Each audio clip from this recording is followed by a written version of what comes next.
Welcome to Soul Food Coffee House on this last Wednesday night of the month of February. We are here to talk about the astrology for the month ahead, for the month of March.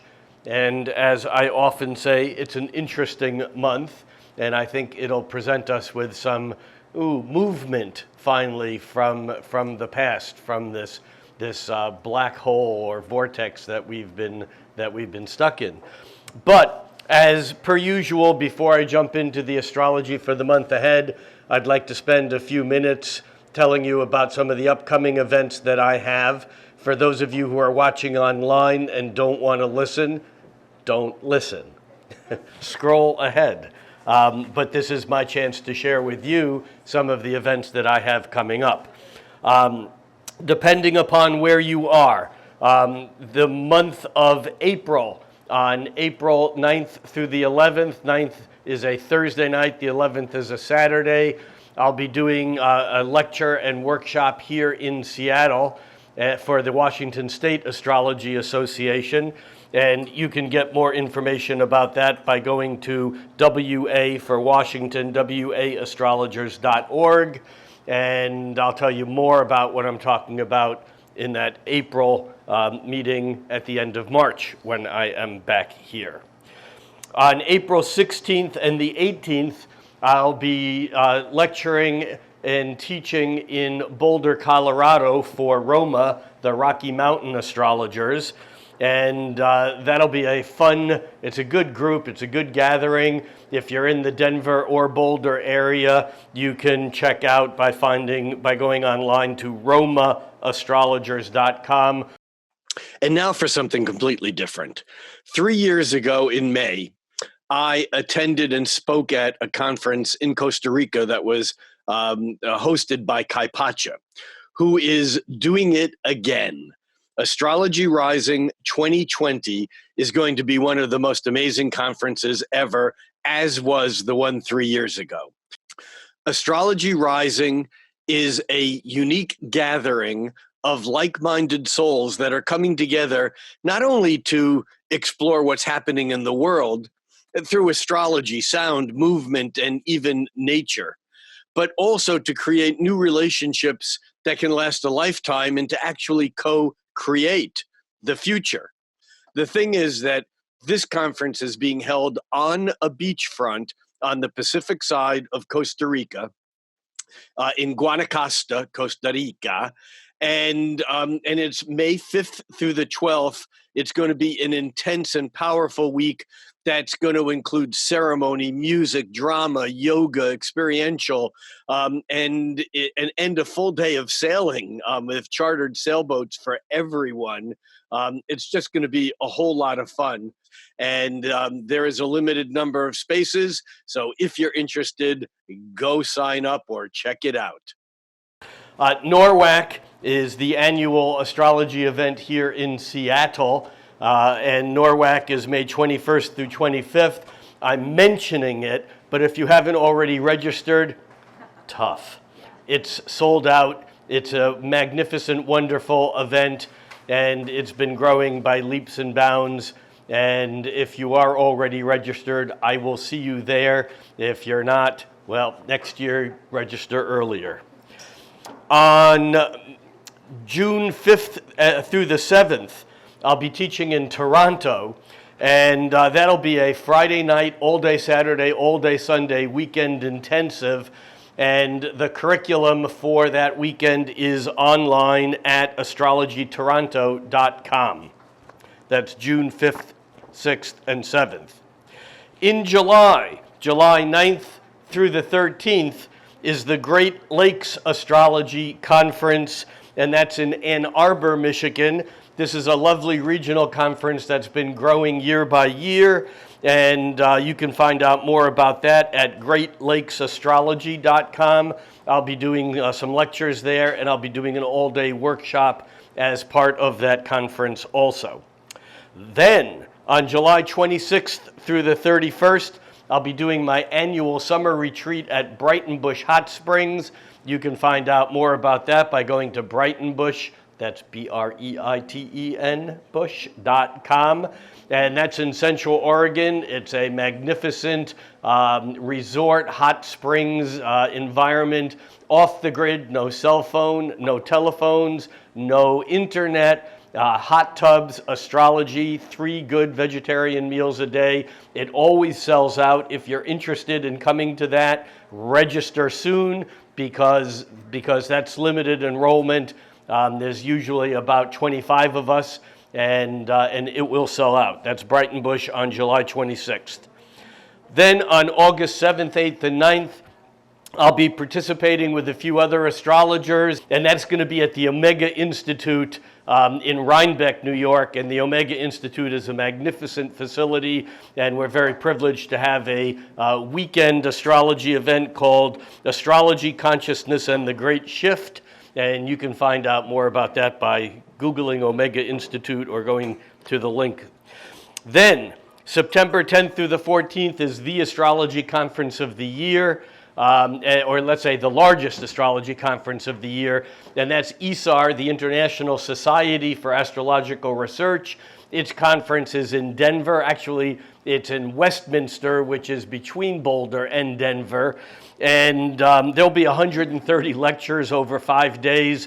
I'm going to be doing a post-conference all-day workshop as part of that, and I'll be lecturing on the future of astrology also as you know, in that program. And that's going to be there'll be people there from all over the world. Usually there'll be lecturers there probably from about 30 countries typically. Then December 5th through the 15th, I will be back in Bali with or without you. And it'll be a 10-day program called Initiation to Astrology. It'll be a deep immersion in astrology. All I can say is that the Bali workshops keep getting more fun and better. And if you're at all interested, put it on your calendar. That also will likely sell out. That is also limited to about 25 people. And I'm going to put on the web all these events and links at a page at www.stariq.com/events, and you can find out all about all these things.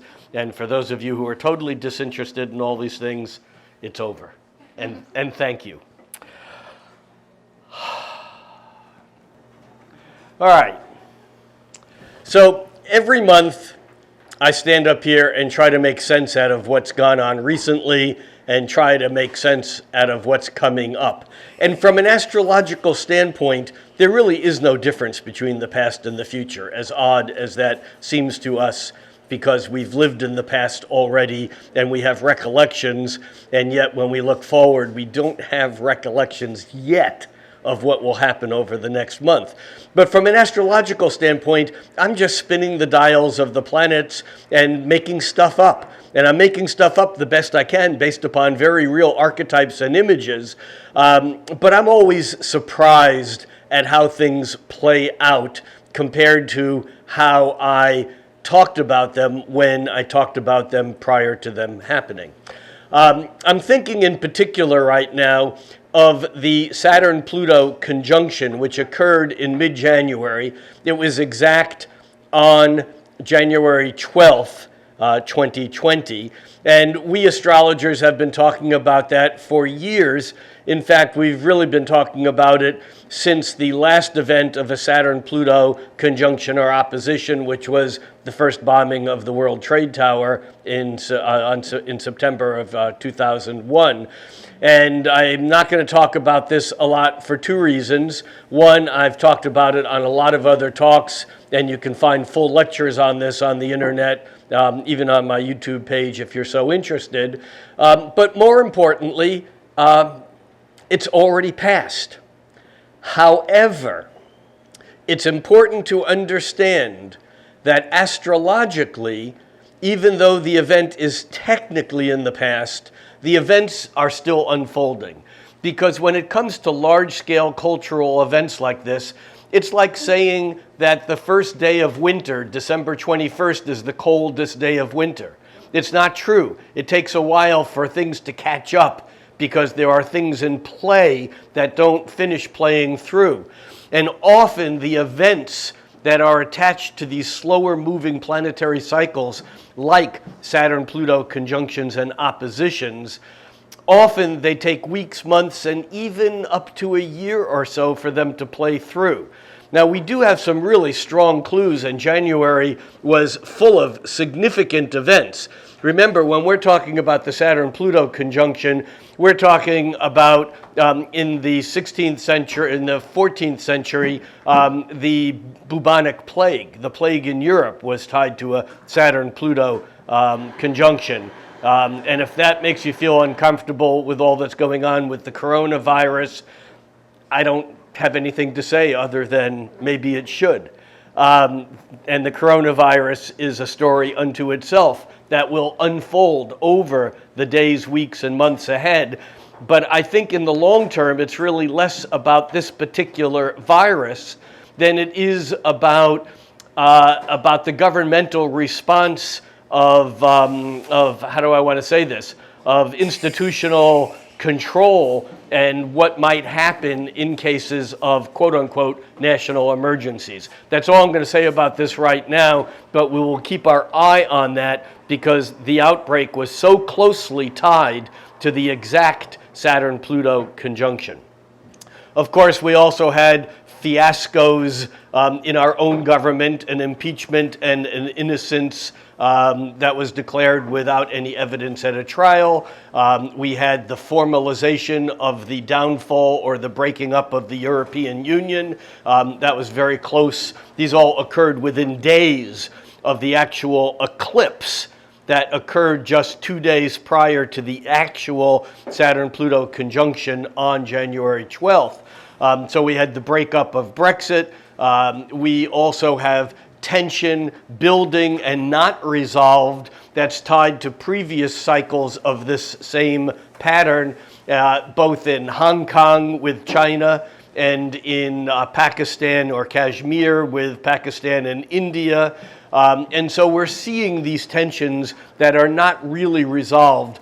And I would expect that as planets over the next weeks and months hit points where where Saturn and Pluto were conjunct in Capricorn, or oppose those points or square them. The conjunction, opposition, and squares are the dynamic points in astrology. And when planets moving through the sky, the faster moving planets, tick off those same sensitive points, I imagine that we will see these issues flare back up, flare back up, flare back up again and again and again until some of them begin to die down. Now, one of the things that does indicate a beginning of them dying down, or at least it's almost like the brush fire is controlled until something else stirs it up and it becomes a problem again. And what I'm talking about is that on March 21st, which is, I think, the first day of spring, at least pretty damn close, March 21st, where's my, there it is right there. Actually, the first day of spring is March 19th. But right very close to there, Saturn, which moved into Capricorn in December of 2017. And when Saturn moved into Capricorn in December of 2017, I stood here that month and said, Saturn only has one thing to do until it leaves Capricorn, and that's a meeting with the big guy, the Lord of the underworld, the Lord of the hell realms, Pluto. You remember, Pluto is just Latin for Hades, which is Greek for hell. And I always here have to do what I call my brief Christian disclaimer, and that is when I use the word hell, I don't mean the place that we go to get punished, or those of us who think we go to get punished there. I'm talking about the place that William Blake wrote was, quote, hell is a place so beautiful it would torment an angel to insanity. So, we're talking about the Saturn-Pluto conjunction again. But although we're past that now, they're still relatively close. So if we look at the chart, this is just a chart for tonight, for now. Actually, we could make it a chart for exactly now. And the chart that we're looking at is an Aries rising chart because the ascendant is determined by where you are on the planet. And since, although we are here in Redmond, Washington, there will be people watching this from all over the world. And so this moment at 7:37 Pacific Standard Time, that this moment, the moon is at 16 degrees of Aries, 14 minutes, which I should say parenthetically is exactly conjunct my sun. So you're getting the best of me tonight. Or at least what might be the best of me, the most of me, maybe not the best. All right, but what we're looking at here is an Aries rising chart, which simply makes this accessible to anyone, anywhere on the planet. But the fact of the matter is that this moon, which is at 16 degrees Aries and 14 minutes, will, if we just let this sit, will in fact tick to 15 minutes whenever it does. It will do that because we're looking at a live clock. But what we can see is we can see the fact that Saturn is at 27 degrees of Capricorn, 53 minutes. Now, each sign has 30 degrees. So we can tell how far into a sign any planet is by the number of degrees. We have Mars at 7 degrees of Capricorn, which means it's not even a third of the way of going through the 30 degrees.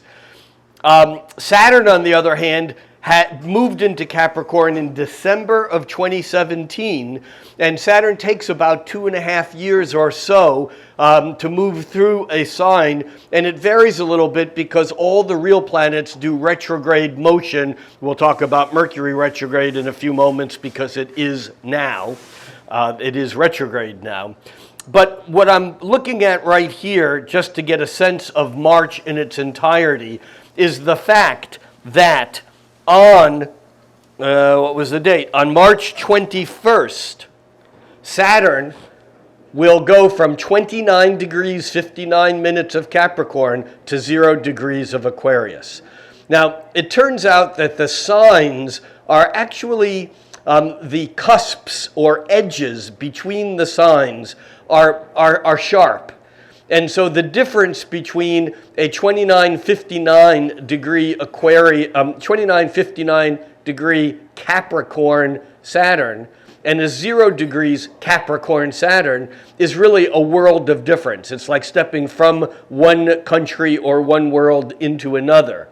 And so what this means is that Saturn, which is the planet of boundaries and structure and reality, has been one of many planets, including Pluto and Jupiter and Mars, and that symbol there is for the south node of the moon, that Saturn has been basically dealing with structures, testing. Saturn is the tester, has been giving us tests of the structures in our world, structures being banking, government, roads, bridges, and certainly the statutes, the laws of a land are tested. And when Saturn lined up with Pluto, the deeper meaning, because Pluto is the underworld, Pluto is the transformations that occur between death and rebirth, not only of a human being but of any thought, any idea goes into these spaces where it seems like something has ended and something new has not yet begun. So we're kind of in this state. The Tibetans call these states the Bardo states, between death and rebirth, and I don't want to fall too deeply down that rabbit hole tonight. But what's significant is that although Pluto, transformation, Jupiter, opportunity and growth, Mars, direction, energy, all of these planets are still lingering in Capricorn, but Saturn on the 21st of March moves into a new territory. Saturn moves into Aquarius. And we may see over just those days an inkling of something that's new and different that we haven't experienced before. Aquarius is less about the structures than it is about the collective ideals. It's about the dreams of the future. And when Saturn moves into Aquarius, we may begin to get an inkling of what the next couple of years' emphasis may be. However, like all the real planets, Saturn turns retrograde, and Saturn will back into Capricorn, retrograde back into Capricorn on July 1st of this year. And it'll stay in Capricorn almost like remedial work, cleaning up old stuff. And it will move into Aquarius again on December 16th. Now, interestingly, what this means in the United States is that the presidential election will occur with Saturn back in Capricorn, and yet the new president will serve with Saturn in Aquarius rather than Capricorn, and it'll be interesting to see how that unfolds. By the way, once Saturn moves back into Aquarius mid-December of this year, it will stay in Aquarius until it moves into Pisces in the spring or late winter, actually, of 2023. And 2023, just to put a stake in the ground off in the distance, in March of 2023, Saturn will move into Pisces, and Pluto, which has been in Capricorn forever, it feels like, Pluto will move out of Capricorn and into Aquarius. So we're definitely at this kind of cusp of the future where things are beginning to change, and that's the background of March, because in March we're getting a whole lot of the old stuff still coming through, and yet when Saturn moves into Aquarius we'll get inklings of the future through April, May, June, and July. It'll back into Capricorn for another 6 months, and then it'll be gone for 28 years. All right. So, the other thing that we have going as we move into this month, and let's actually move this ahead. Let's make this just be for noon, and let's move this ahead now to March 1st, because we have Mercury that, Mercury turned retrograde back on February 17th, and it turned retrograde at 12 degrees of Pisces. This is an important point because Mercury moved into Pisces, and it turned retrograde on the 17th, and it backed all the way up to 28 degrees of Aquarius, or it will by March 9th. So the first important thing that happens in March on the 9th, it's not really the first important thing, but it's a big thing because it happens also right around the full moon, which is also on March 9th. So on March 9th, Mercury turns direct, but Mercury backs up into Aquarius on March 5th. So we have this sense of Mercury having moved into Pisces. In Pisces, here's the chart for March 1st with Mercury at 2 degrees of Pisces, backing up towards Aquarius. But in Pisces, we also have the Sun and Neptune is a long-term stayer in Pisces, 14 years. But what that means is that Mercury's retrograde in Pisces has really kind of pushed us into some dark void. And dark not meaning nasty or bad, dark just meaning we don't have a clue as to what's going on. Even those who think they know what's going on, whether it's about politics or whether it's about disease control or whether it's about your job or whether it's about relationships, there's this sense of Mercury retrograding, and yet while in Pisces, there's this kind of lack of clarity that really came through at the new moon just a few days ago. But Mercury will back up into Aquarius on March 4th, and I think that will begin the kind of a sense of this larger shift going on where we begin to get clarity about some things. But there's something else that happens very important in the first couple of days of March, and that is that Venus here at the end of Aries, Venus has been moving through Aries. Venus in Aries is like hot to trot, ready to go. She's got good stuff going on and she wants to get there. And Venus in Aries by March 2nd forms a square with Saturn, and this really puts a damper on her energy. There's a sense of Venus has moved too hard, too fast, too hot, and there's a sense of her needing to pull back and control her energy, maybe learn a lesson, maybe do something again differently, maybe there's a feeling of isolation. If you're feeling isolated, even in a wonderful relationship for a day or two or three around here, it's not time to stress, it's just time to do some of the work and to get some clarity around your issues. So we begin the month with a little bit of Saturnian energy around the third and really the second and third. We can kind of feel that energy. The Sun makes a half square with Saturn, Venus makes a square with Saturn, and then Mercury backs up into Aquarius. All of these energies sharpen us a bit, and we may feel as if we have to redo something or deal with something that we didn't deal with fully. And through this whole period of time, while Mercury is retrograde, we may in fact be feeling like we're dealing with stuff that we could have or should have taken care of a month or two ago. Now, I'm not going to talk a whole lot about Mercury retrograde because it's only retrograde for a week, if that, for the first 9 days of March, and I talked about it in last month's talk. But I just want to repeat the fact that although in traditional astrology retrograde planets get a bad rap, we modern astrologers know that the reason why they got such a bad rap in ancient astrology is that when a planet is closer to Earth, that's when it turns retrograde, or it looks like it's going backwards. It's just perspective. It obviously doesn't really go backwards. And in ancient times, if Mercury, your intelligence, your communication, your thoughts, were all of a sudden amped up at double, triple volume, and there was nowhere to go with it in the outer world, that made you crazy because you had to shut it down. You had to bring it in, and then often that stuff was projected out there, which is psychologically an issue, a problem.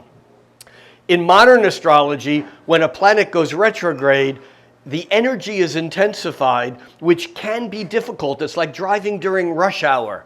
And if we're running low on gas and in a middle lane, and there's stop and go traffic, we may take an action that isn't wise. We may get off a freeway in a part of town that we don't know and get lost looking for gas or whatever. The point is that it's easy to get screwed up with Mercury retrograde if you believe that something is more urgent, more pressing in the moment than it really is. We make bad decisions when we don't that the traditional lore is don't sign any contracts, don't get married, don't buy any major appliances, don't take a major trip.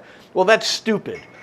Because Mercury is retrograde 3 times a year for 3 weeks at a time. That's like 2.25 months out of a year, it's retrograde. It just means that when you're traveling during that time, you have to pay more attention to the details. I'll give you a very quick story of how I got Mercury retrograded last week. As you know, I was in Bali. I've flown back and forth from the US to Bali many times, and I always fly through Taipei. I had some extra time this year, and I decided to spend a couple days in Taipei because I've heard wonderful things about Taiwan, and I just wanted to experience it. So when I booked my flight home, I booked my flight to Taipei. I gave myself 2 days, and then on the third night, or the third evening, I booked myself a flight back to Seattle. When this whole coronavirus thing unfolded, I began to think, maybe it's not wise to go hang out in Taiwan for a few days. I don't know. Maybe it's just not worth it. So I changed my flight to arrive in Taiwan 3 hours prior to my flight back to Seattle, without realizing that I overextended my 30-day visa, which you get penalized $1 million rupiah a day, which only turns out to be about $70 a day. But it cost me $150 to stay there an extra couple of days. This is a typical Mercury retrograde thing. I mean, if I was thinking, I would have changed my flight from Taipei back to Seattle 2 days earlier rather than making the other one 2 days later. Not a big deal, but it's those kinds of things that we act. We take an action without necessarily thinking it all the way through. Do you understand what I just said? Okay. So we have Mercury retrograding until March 9th. And then it goes back to 28 degrees of Aquarius. And here's the thing. Mercury reached 28 degrees of Aquarius back at the beginning of February. So at the beginning of February, Mercury went into an area of the heavens where it's now backed up to, and now it goes forward again. This is called the Shadow of Mercury. It's the area of sky that a planet goes back through 1, 2, 3 times when it does its retrograde thing. So if you think back to what was going on in your life back in the beginning, February 2nd, 3rd, 4th, when Mercury first went through that 28 degrees of Aquarius, because Mercury actually entered Pisces just a couple days later, the thing is that there's some energy tied to that. And when Mercury turns direct on March 9th at 28 degrees of Aquarius, it will take until March 29th until it gets back to the 12 degrees of Pisces where it turned retrograde. So in other words, if we just play this back here a day at a time, we're looking at just Mercury here. And so we're going back to right there. This is Mercury turned retrograde on the 17th. There's Mercury at 12 degrees of Pisces. 12 degrees of Pisces on the 17th, 18th is when it turned retrograde. So now Mercury backs up. We're just looking at Mercury. Mercury right there is at 1 degree of Pisces, and right there on March 3rd, 4th, it backs up into Aquarius. And then on March 9th, it turns direct. And there we are on March 16th. Mercury moves back into Pisces. But it's not until the 29th that, back up, oh, I went way too far. Okay, there we go. It's not until the 29th that Mercury reaches 12 degrees of Pisces, and that's where it originally turned retrograde. So even though Mercury is moving direct from the 9th through the 29th, we still may feel like we're playing an old movie because Mercury was just there. And so there may be things that we get aimed back to in the past where we're now cleaning up those events. We're given another shot to deal with it, to make things right, or to tie up loose ends. But by the time we get to the 29th, first of all, Saturn's going to be in a new sign, Aquarius, and Mercury will be moving direct. And on top of that, we'll have some other things that will be going on that we'll get to in just a moment. But I wanted to play the Mercury story through because Mercury is so much a part of March because it's retrograde, and all month, even though it turns direct, until the 29th, it's still moving through old news territory. Are you with me? All right.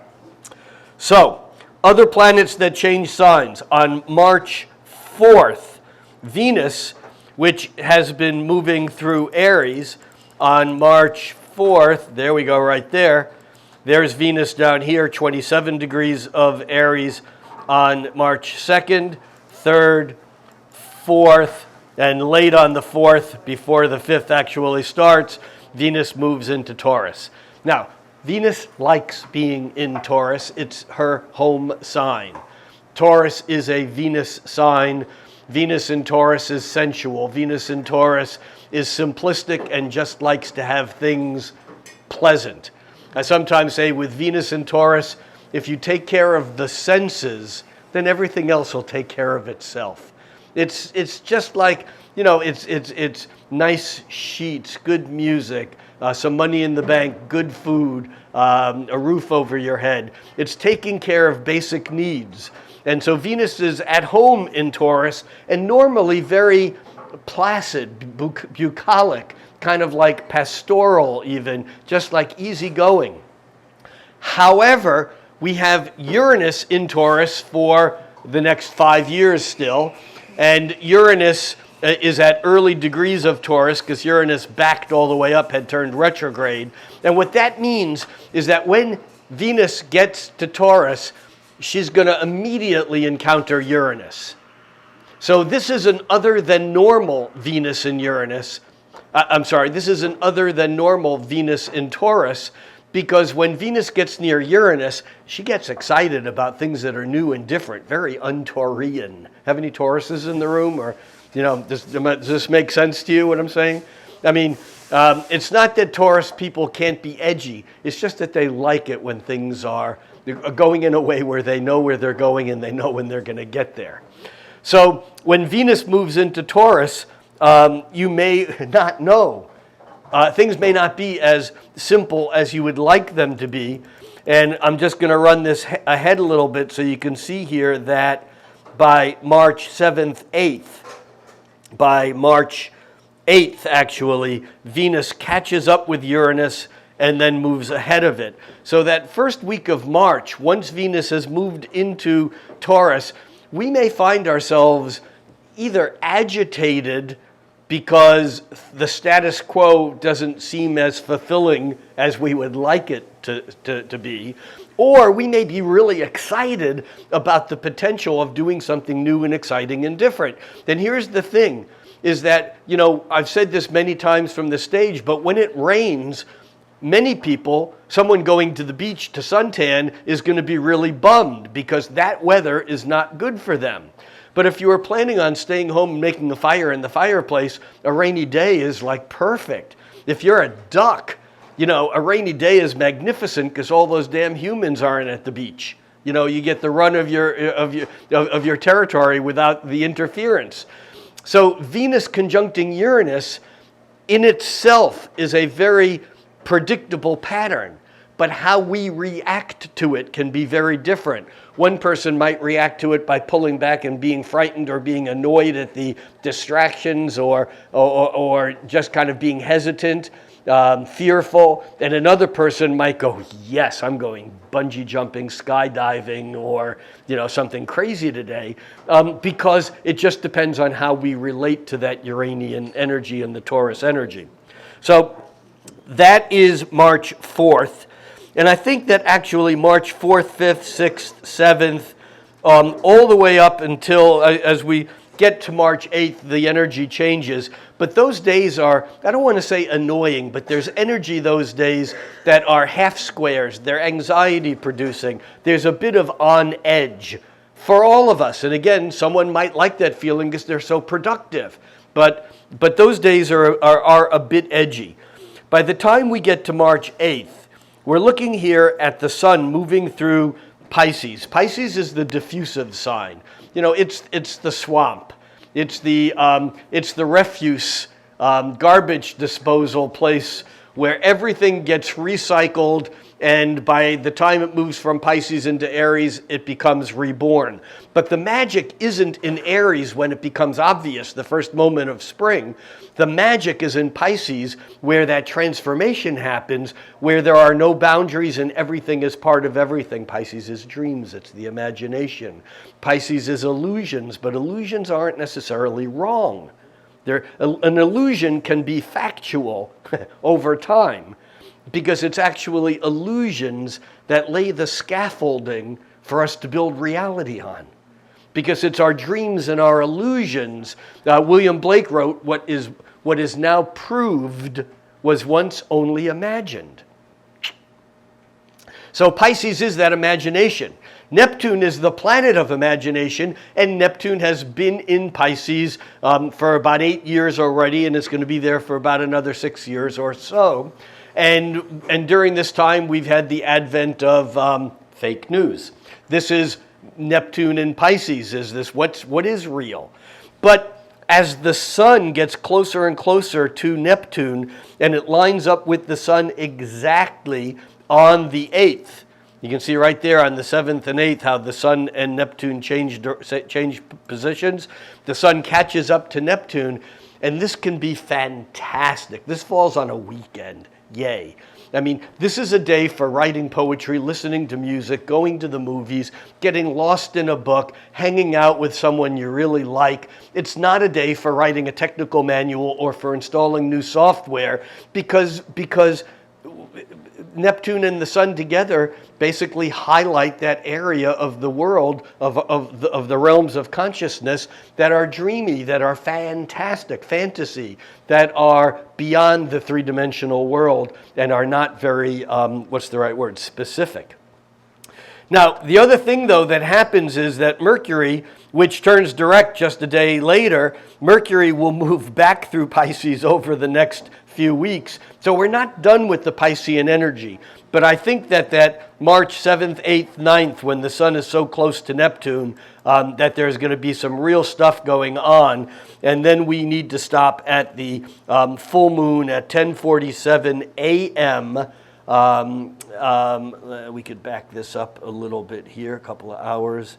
Do this an hour and just back that up a little bit. There we go, close enough. So here we have the full moon in Virgo, Virgo opposite Pisces. And this full moon in Virgo is an incredibly potent full moon because as Pisces is diffusion, Pisces is illusion, Pisces is fantasy, Virgo is fact.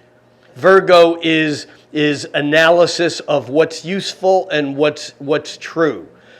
Virgo is practical. It's an earth sign, but it's also it's mercurial. But it's the mercurial earth that's because Mercury is also associated with Gemini, which is air. And Mercury in Gemini likes just information. I call Mercury and Gemini the information sluts. They don't care what anyone else thinks. They just want more data. And they don't even care if the data is useful. Matter of fact, they don't even care if it's true. Geminis just want data. They want information. Virgo, on the other hand, wants information only after it's been analyzed and shown to be useful or valid or true. What this means is that the moon is our gut feeling. It's how we respond. It's how we feel. So we're feeling like we need the facts that are useful. At the same time that the Sun is lined up with Neptune saying, not a chance. So this sounds horrific, but it's really not. Whenever there's an opposition, it pulls us in both ways and it gives us the ability to expand our awareness. This is what a full moon is about. It's about being able to see things from opposite sides of the same coin. And we look here at the aspects to the full moon, and on one side we see all these planets in Capricorn connected by the full moon and the Sun to these blue lines, which are sextiles down to Neptune and the Sun, and trines to the moon. And these blue lines, sextiles and trines, are free-flowing energy. I call it superconductivity. The energy just runs, there's no resistance. And what that means is that we can rely on this Mars, Jupiter, and Pluto and Saturn in Capricorn to hold us onto some sort of real path that we can calculate where we are and where we're going and actually get there and make use of those dreams and illusions without getting lost in them. However, there's always a however. However, we have that damned, I'm going to say damned here, not because I don't like it personally, but because this full moon doesn't like it. We have that damned Venus-Uranus conjunction, which was only exact the day before, that's basically saying, well, try it. You'll like it. And if you don't, at least you'll have had a chance to try it.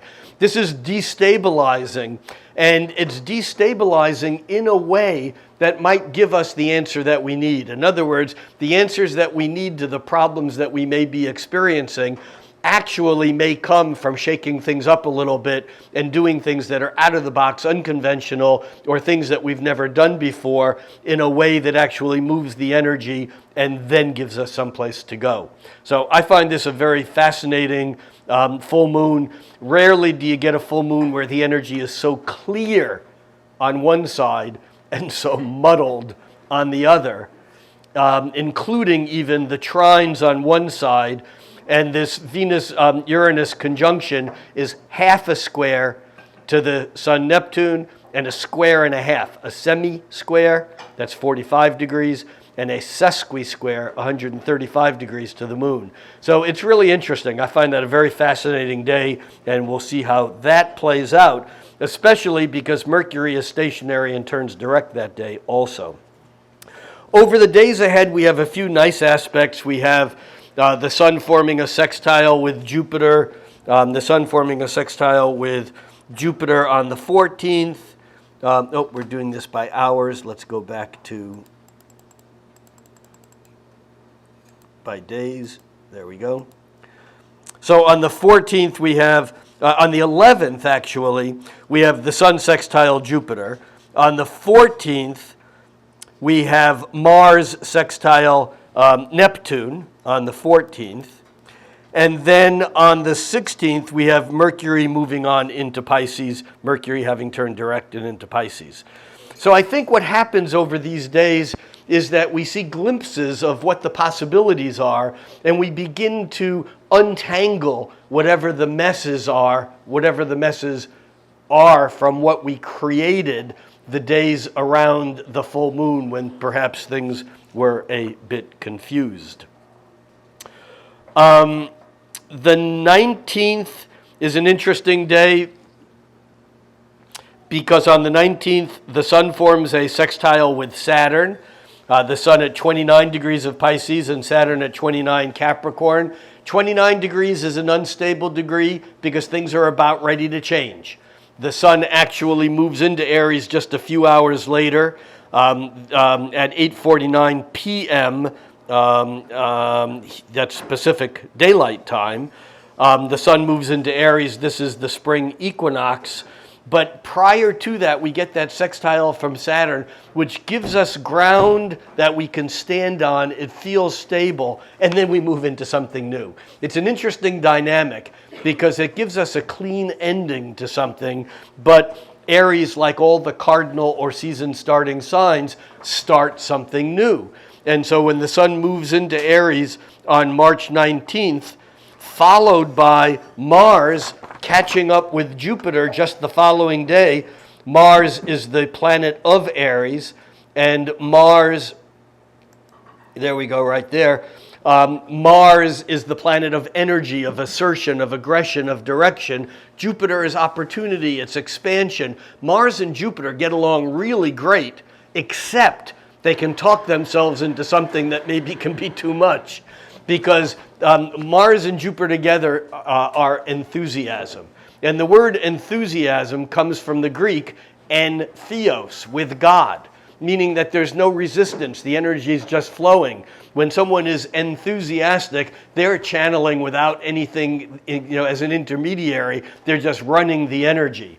And so Mars conjoined with Jupiter just the day after the spring equinox is very, very powerful. And I imagine that in the news there's going to be some exciting stuff, whether it's good or bad. I never know in advance, but I would put a little circle on the calendar and go, WTF, in advance. What's going to happen? I don't know, but something. But in our own lives, because Saturn then moves into Aquarius the next day on the 21st, and then on the 22nd we have a bunch of supportive aspects. And then on the 22nd, we also have Mars catching up to Pluto. So here's Mars having caught up to Jupiter, enthusiasm. And then just a couple days later, Mars will catch up with Pluto. Saturn's off into Aquarius, but there's Mars catching up with Pluto. And now the energy's a bit darker, a bit more intense. Pluto and Mars have something in common like Pluto and Jupiter. Mars and Pluto have something in common like Mars and Jupiter. But Mars and Jupiter, what they have in common is a young, kind of forceful, kind of a positive energy of going for it, doing it, taking charge, taking control. But Mars and Pluto have something very different in common. And that is they're both, in a way, about the intensity of change, of combat. Mars, the warrior, and Pluto is the planet of transformation. And so it's kind of, when Mars and Pluto are together, we can get into trouble. There's some danger these days of taking our enthusiasm too far and then finding ourselves dealing with more than we thought we were dealing with. Whether this is taking a political statement, whether it's committing for something at work, whether it's something in a relationship, that Mars-Pluto really brings the energy up, and it brings it up in a very powerful and profound way, which now leads us to the Aries Full Moon. The Aries New Moon. Okay, so now we have the new moon in Aries on March 24th. What's interesting is that when the sun moves into Aries, this is in the northern hemisphere, the vernal or spring equinox. This is the beginning of the astrological cycle. Aries is the fire starter. Aries is the first fire sign. It's action-oriented. In the Jungian psychological model, Aries was, and all the fire signs were intuitive. Why intuitive? Well, intuition doesn't require sensation, that's earth. It doesn't require thinking, that's air. And it doesn't require feeling, that's water. Intuition comes in fully formed. Fire doesn't think about what it's going to do next. Fire just does it. Fire stays alive. Fire is in the moment and it's fully intuitive. And so Aries, as the spontaneous and in the moment sign, Aries is ready to start anything new. In fact, it's important to understand that when a little blade of grass just peeks up out of the ground and all you see is the little green, and an oak tree peeks up out of the ground, all you see is a little green. There's no difference when in the act of starting something new. It then differentiates and one becomes and stays a piece of grass and the other grows into a mighty oak tree. But Aries isn't about where it ends up. Aries is about the act of starting. So we have the sun moving into Aries on March 19th.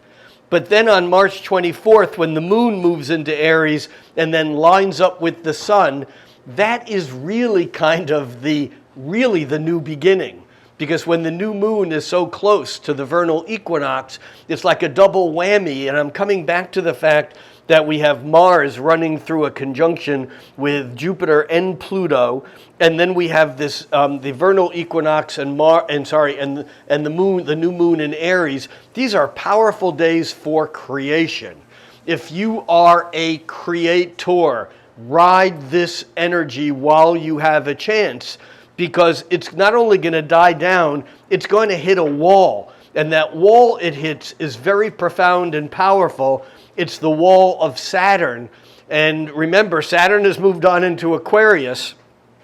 But if we play this energy through a little bit more, and I will in a moment, but I just want to say that this new moon is also not only a new moon in Aries, a creator moon, a spontaneous moon, it's also conjuncting Chiron, which is at 5 degrees of Aquarius. You know, Chiron is often referred to as the wounded healer, but Chiron was also a mentor and a teacher. Chiron was a centaur in Greek mythology. Chiron was wounded, critical wound, and because he was such a great teacher, he was, I think, Asclepius's teacher, the original mentor. The gods took mercy on Chiron and granted him immortality, but they didn't cure his critical wound. It's the part of each and every one of us human that no amount of sex, drugs, rock and roll, therapy, psychedelics, meditation, yoga, whatever is going to cure. We all have parts of us that just make us human. And that's Chiron. It's our wound. And in fact, the wounded healer goes through life projecting that energy onto others and salving his or their own pain by helping others, so that makes them feel better, although it doesn't cure their critical illness or their wound. And I always reference a book by by the Jungian psychologist who just passed away a couple of years ago, Robert Johnson. He wrote these little monographs, he, she, we, they. I don't know if any of you know those books. But he wrote a book that's about two medieval or pre-medieval stories that were from the Grail period in Western Europe.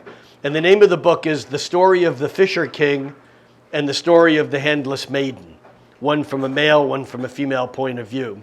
The subtitle of the book is like an, oh my God, just shoot me now. The subtitle of the book is A Critical Analysis of the Wounded Feeling Function in Western Society.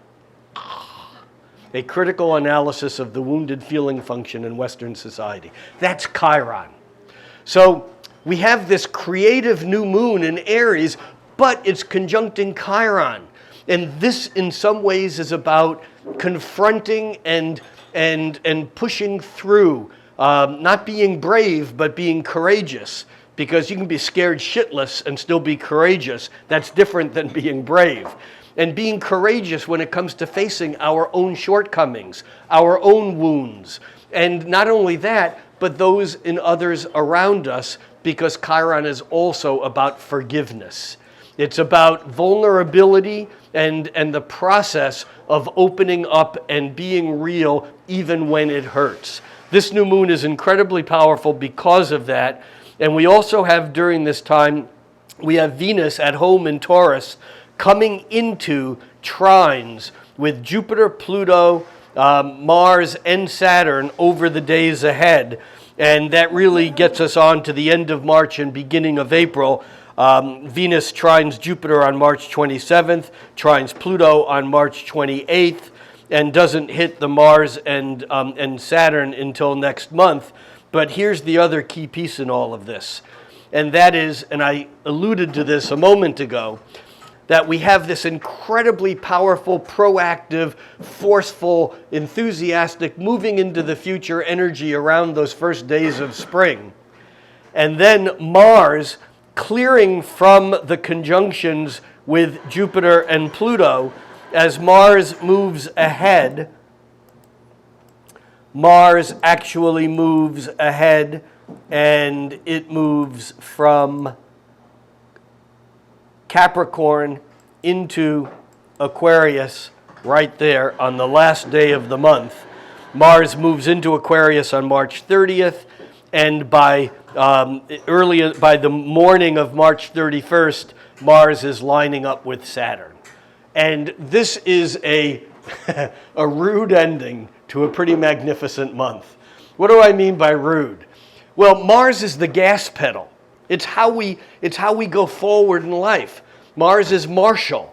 It's marching. Mars is assertion and aggression. Mars is how we drive our car of life. It's how we move our body through the world. Saturn is the wall that we hit when we're going too fast. Saturn, if Mars is the gas, Saturn is the brake. If Mars says yes, Saturn says no. If Mars says do it, Saturn says don't do it. If Mars says I'm going to do it anyhow, Saturn says I'm going to punish you if you do. When Mars catches up with Saturn every couple years, again, the event itself is neither good nor bad. It's how we react to it. If we're driving too fast, we'll hit a wall and it'll hurt. If we take a curve too fast, our vehicle can go off the road and it may be enough to do us in. Now, those are extreme examples. If we're working the gas and the brake intelligently, though, we get form, Saturn, structure, Saturn. We get reality around what it is that we've been doing. And this is why this can be a rude awakening if we've been moving too fast, if we're blindly pushing forward without really realizing the environment that we're working within or our own limitations, our own abilities or lack of abilities. But if we keep those things in mind, the combination of Mercury turning direct and moving out of its shadow right around this period of time, Mercury moves out of its shadow on the 29th. And that Saturn moving into Aquarius, Mars in Capricorn was about hard work and doing it. When Mars moves into Aquarius, we're thinking more futuristic. But Saturn says, whoa, not so fast. And if we can heed the rules, if we can heed the people around us, and in some ways gauge our forcing ourselves forward by the feedback that we're getting, then we get to make the most of this. Because Mars conjunct Saturn can be empire building as long as you don't make assumptions and move the energy too fast. It's a month. It's actually,